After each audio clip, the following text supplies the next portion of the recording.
For those who know the details, probably realize that the definition of hominin and hominid and hominidae have evolved over time. Basically, it's a broader group of great apes, including those that have gone extinct. So I'm just going to use it hominid, hominin together. In some cases previously, it depended on whether orangutans were included or not. So let's just briefly look at the timelines again. We will go back and try to connect to the climate change and evolution depending on how far we go back. Mostly we'll focus on the last few million years here, which is related to this. So last common ancestor shared by gorillas and hominins, which includes us, chimpanzees, and bonobos. So one particular definition is used here. So there is a split off of the gorillas here. So you have western and eastern gorillas separately listed here, around 11 to 8 million, 9 million years ago or so. And then you have last common ancestor shared by hominins, so humans, chimpanzees, and bonobos. So chimpanzees and bonobos go off here, and so they are still present, and hominins evolved separately around this time. So if we find our oldest ancestors, Sahelanthropus ticadensis, Ardipithecus ramidus, and then you have the Australopithecus we already talked about appearing around 4 million years ago. That's our Australopithecus afarensis. And then you have Africanus, Homo habilis, so the Homo lineage evolves around here somewhere. We'll come back to this again and again in various ways. Then we have, of course, some of the major ones: Homo erectus, Homo heidelbergensis, Homo neanderthalensis, which have all gone extinct, and here we are standing alone as Homo sapiens, who appeared, let's say, in the last 100,000 years or less, but depends on, again, what definition is used. So we'll look at some of those squishy timelines, not a very rigid timeline, depends on what new information emerges. So here is a hypothetical picture again, looking at time going back to now just 4 million years. So you have the various lineages of our ancestors, which would fit into hominin, hominid kind of definition. Australopithecus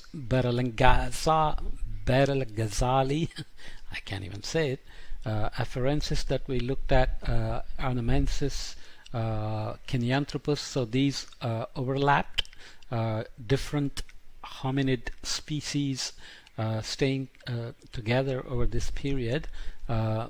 Then evolved Australopithecus garhi. There is also Ethiopicus. You can begin to recognize the names. Africanus, Boise, and Homo habilis comes around here. Lasted almost, let's say, 1 million years, 2.5 to 1.5 million.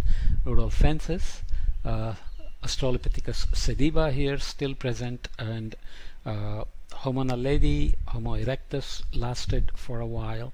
Heidelbergensis, we'll see the timelines of evolution of these species from this one through migration out of Africa and so on. So there is Homo neanderthalensis and Homo sapiens. So doesn't tell you exactly why they evolved. There are various ways in which they are looked at.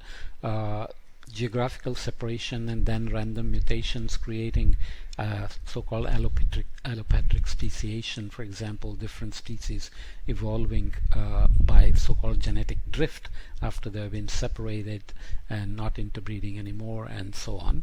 And there is also techniques like molecular clock, which use mutation rates and fixation rates to figure out the timelines of divergence of species. So all those details I'm not going to get into because I'm not an expert in it, and it's not terribly relevant for us wanting to focus on climate and evolution here.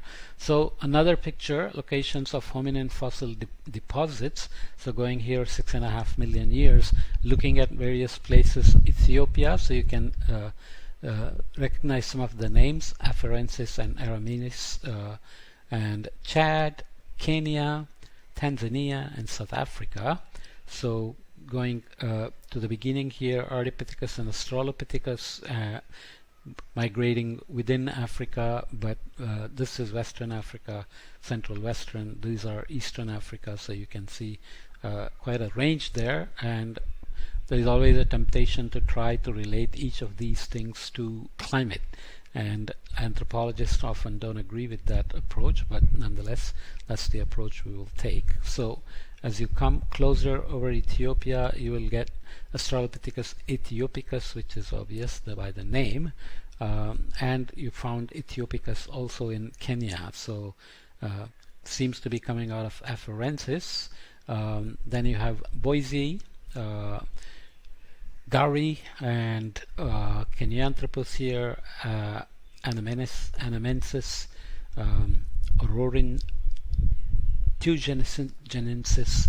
Okay, I'm just reading those without telling you what differences actually existed, but obviously there is biological ways in which they are defined, as we talked about before.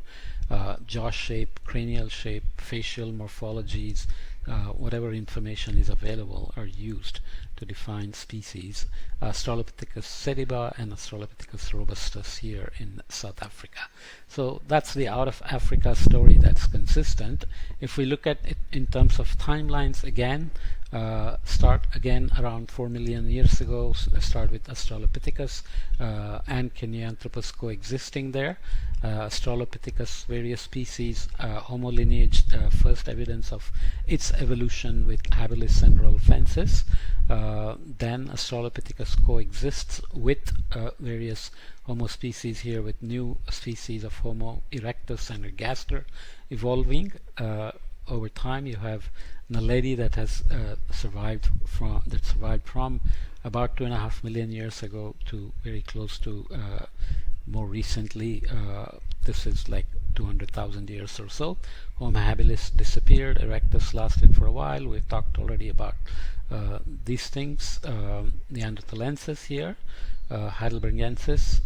We'll see another map showing the migration and relation to Heidelbergensis, and so on. So sapiens survived only recently, and we will look at that specific timeline in much more detail in the context of climate. This is a similar figure showing, going back a little bit further into the splitting of the old world, new world monkeys, great apes, orangutan, gorilla, bonobo, chimp, and then the human lineages. So it gives you a broader context of the split of our ancestors, including orangutans. So originally there were differences made between hominins and hominids as subgroups of Hominidae, the great apes, based on whether orangutan was included or not, because you can see orangutan is a separate line that separated out here more than 15 million years ago, almost 20 million years ago. Okay, these are the sites of important hominid excavations that include Australopithecus habilis,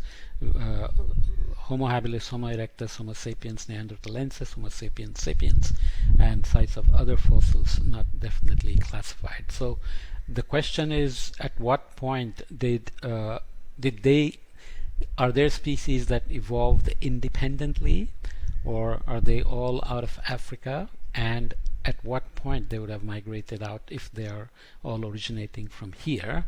And if not, how did multiple origins happen, and what kind of interbreeding happened, and what were the drivers of migrations out of Africa, and how they would have made across here, the oceans and so on. So obviously over the time scales we're talking about, many ice ages would have happened, so sea level would have dropped, and even harsher climates would have probably led to population drops and migrations out of Africa of the modern human, for example. Okay. This is just showing some indication of the kind of things that evolved along the way. So whether they mostly dwelled in trees, so chimpanzees and Ardipithecus were frequently arboreal.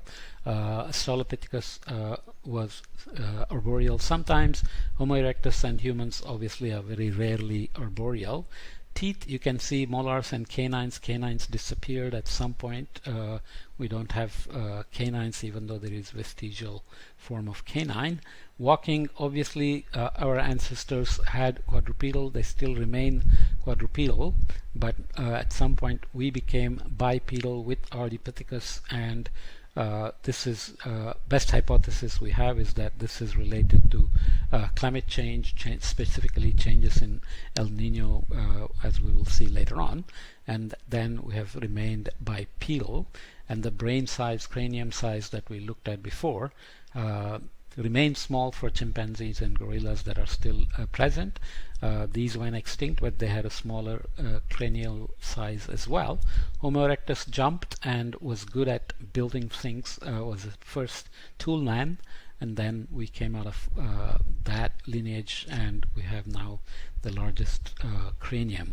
There are still debates about whether that means anything, or whether there are cultural, behavioral evolutions that are more important for language, for cooperation, for social living, for agriculture, for innovation, technology, cognitive abilities, and so on and so forth. So the debate about whether larger brain size actually means anything has had kind of a not so clean debate in terms of racial implications and so on. So one has to be careful about that. But nonetheless, it is used as a way to distinguish modern humans from ancient relatives of ours. Okay, so I'll come back and look at the migrations a little bit later, maybe, because just to keep things separated in terms of themes.